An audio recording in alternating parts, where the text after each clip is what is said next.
All right. As we begin talking about the job hunt and the typical interview process, I want to start off by conveying what kind of jobs you should be applying for. My rule of thumb is apply for jobs that you are, say, 75% qualified for. If you are fully qualified, you check all the boxes on the uh, qualifications list, you are overqualified. Which also means if, for example, they say college degree required, still apply. It's, yeah, again, they use that as a filtering mechanism. If you're only 75% qualified, it's still worth applying. So, job hunt.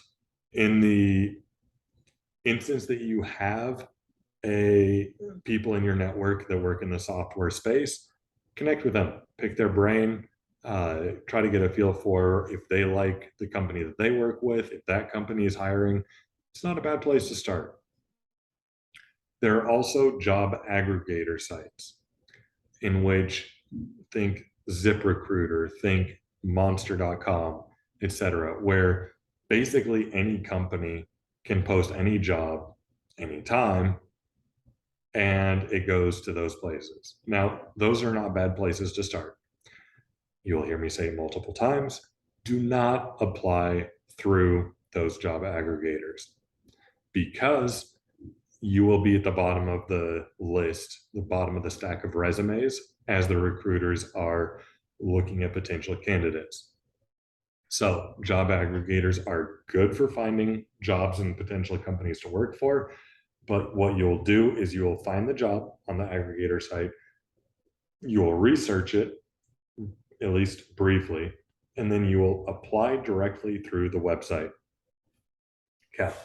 So, by way of example, one job aggregator that I will sometimes use if I am interested or making recommendations is Glassdoor. Similarly to Canva, you can create a free account. Instead of charging any money for the account, their only ask is that you leave a review for a company that you have worked for in the past, or a salary, or something on those lines. It can be any company. So may as well go ahead and just do that, and you get full access to the site. So on Glassdoor's site, you can click on jobs and you can filter for software sales. And admittedly, they are not great at understanding software in that software sales query. That being said, you can kind of get a feel for some of the jobs that are out there. Um, just scroll there for a little bit, and you can kind of see, yeah, these quite a few of these are not software companies. So another tool, well, let's say, for example, you find a job and that job is with Qualtrics. Just by way of example, what you would do is you would find the job listing there, get a feel for, am I 75-ish% qualified? Does the mission look of interest to me? Is this something that I can envision myself working at, just based on the job description?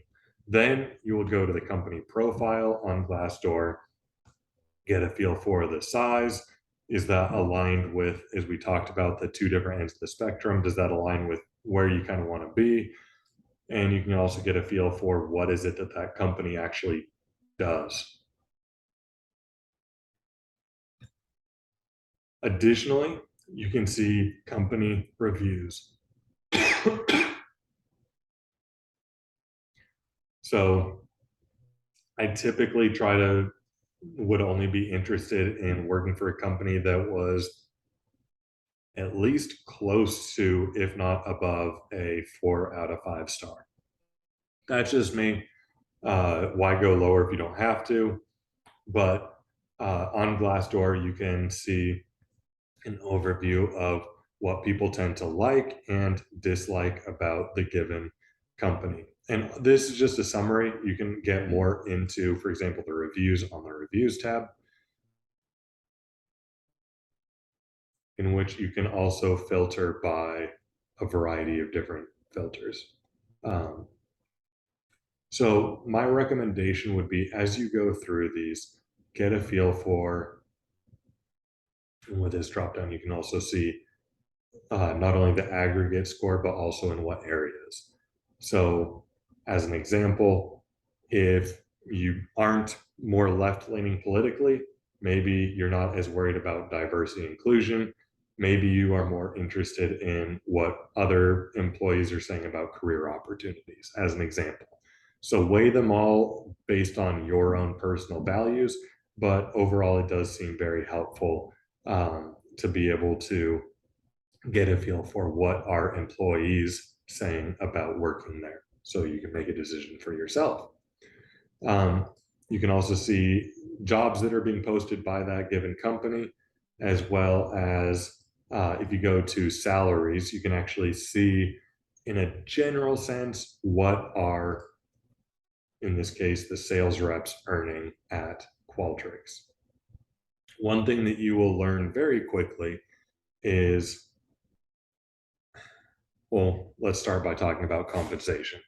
So the compensation structure for most software sales jobs is going to be base plus commission, which equals on target earnings, also referred to as OTE. So typically the base for, let's say, a BDR will be somewhere between, say, $45,000 and $55,000 a year. That means just for showing up, you'll make that amount over the course of the year.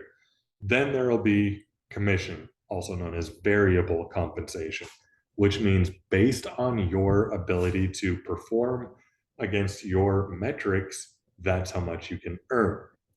Now, the on-target earnings. So as an example, some of the reps I've been mentoring lately recently just got jobs, say at 55,000 base, their variable compensation, their commission potential, if they hit their number, is an additional 21 for a grand total of 76,000. So their on-target earnings is $76,000.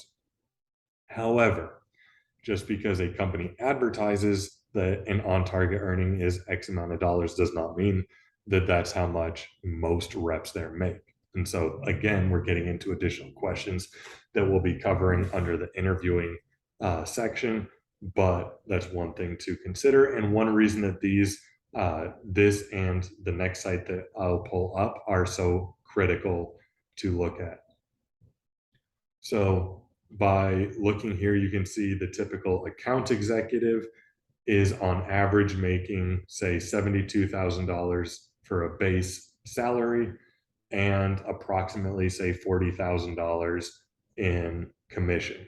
You'll notice 72 plus 40 is about 112,000, which that doesn't add up. And that is one of the shortfalls of Glassdoor. Glassdoor spans all industries, all jobs, and so they don't format their data in a way that is super helpful for software sales reps. That being said, on a general level, it's not bad at giving you a feel for what you can expect to earn. As an example, the compensation seems to be more aligned and therefore accurate for SDRs than it was for account executives. So another resource that I will recommend, especially if you like how the reviews are on Glassdoor. Glassdoor is it's been around for a long time, and so you'll see a lot of reviews and oftentimes a lot of good information, including my favorite part probably is the interviews section. Similarly, anyone who goes through the interview process at Qualtrics has the ability to give their overall feel of how the interview process was and can leave a review. Now, you will notice as you go through them that people will legitimately tell you what the interview entailed, including specific questions that were asked, the overall format of it. Literally, the job I have now, I attribute to looking at interview reviews on Glassdoor for my current employer. And that is because Whereas most interviews at companies tends to be the interviewer asks / peppers you with a whole bunch of questions, and you hardly have any time for questions that you might have. However, because before my interviews, I read through the reviews over the interview process on Glassdoor, I learned ahead of time that basically the format is whoever it is that's doing the interviewing simply asks, "What questions do you have for me?" So while typically I would bring, say, 5 to 10 questions to ask over the course of the interview, in this case, I brought more like 15 to 20. Sure enough, I went into each of those interviews with more than enough questions and got a job offer. Okay. So those interview reviews can be lifesavers. Benefits, typically, apart from talking about compensation, typically benefits, it's not a great idea to bring that up from the get-go of the conversation, but rather wait until later stage. And in part, that's because you can typically get a good feel for what the benefit package is just by doing a little bit of research on, for example, Glassdoor. Okay, so go ahead and try that out. Now, where Glassdoor falls short for software companies and for software sales people, RepView picks up that slack. So if you go to repview.com, same thing, you'll be asked to create an account. It's free, and they ask you to leave a review of a previous employer or a current employer. The benefit to it is not only do they have job aggregation where you can see what jobs are hiring, they also have more relevant metrics that they measure these software companies by. For example, not just base and not just commission, but they also have stuff like how many inbound leads are the account executives getting in comparison to expectation? What about professional development and training? How does that rank? Additionally, I mean, I'm not going to cover everything, but you can kind of get a feel for the relevant information, including whereas you saw the discrepancy for the AE roles on RepView, because this is specifically built for software sales people, you can see in much greater precision what the expected compensation is. So the employees, not the employers, are saying this. Across the account executives throughout the entire company, the typical base is $89,100. The typical on-target earnings is $172,000. The typical or the top performers are earning up to $459,000. Now, that begs the question, okay, if on-target earnings is 172, what percent of reps are hitting quota? Again, that's not a metric that Glassdoor is capable of acquiring. That's the beauty of RepView. You can see what percentage of account executives are reaching their on-target earnings. Typically, a company should be a minimum of 40%. However, really they should be at least at 50%. If they're below 40% hitting quota, I would not recommend taking a job there. So you can see the same kind of concept for BDR and SDR. So if you're applying as a BDR and SDR at Qualtrics, you could pretty much bank on making approximately $50,000 base and on-target earnings of $73,000. But there is room for growth. And over 75% of BDRs and SDRs are reaching that on-target earnings. Okay. You can also see the company headcount, which, albeit not perfect, you can get a feel for the company's growth rate from it. Again, growth is vital. And then you can see an aggregate score of what percent of team are hitting quota.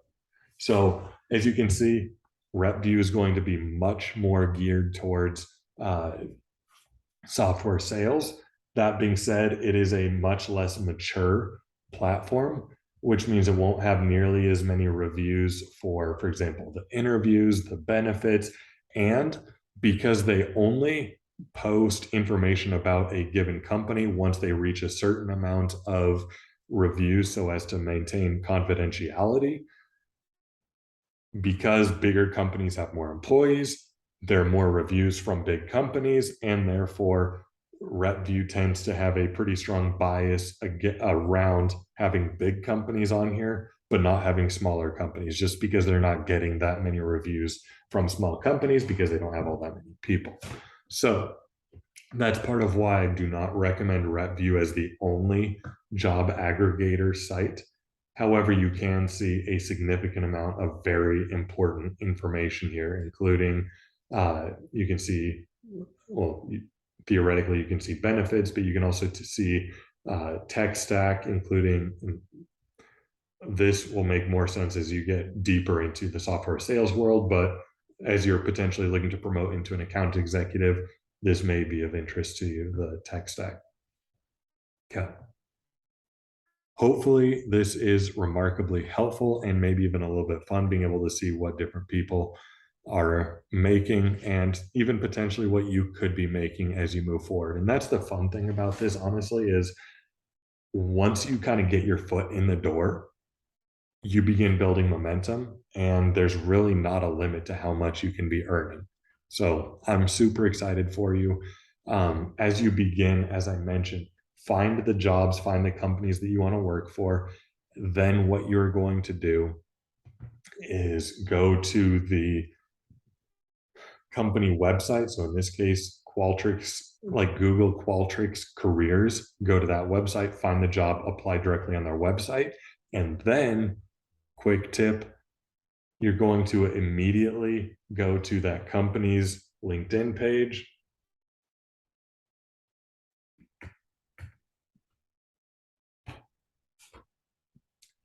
If I haven't told you already, LinkedIn is incredible. You will go from the Qualtrics landing page to people, talent, and you will find a couple of so talent tends to fall under HR. They're synonymous with the recruiters. Find a couple of them, including maybe HR managers or talent managers, and message them directly on LinkedIn. Try to connect with them, message them, let them know that you just submitted an application, how excited you are about going through the interview process and potentially working with them. Hopefully this has been helpful. The next step in this course is going to be reviewing what does the typical interview process look like and what are they looking for at each stage. So looking forward to seeing you in that conversation.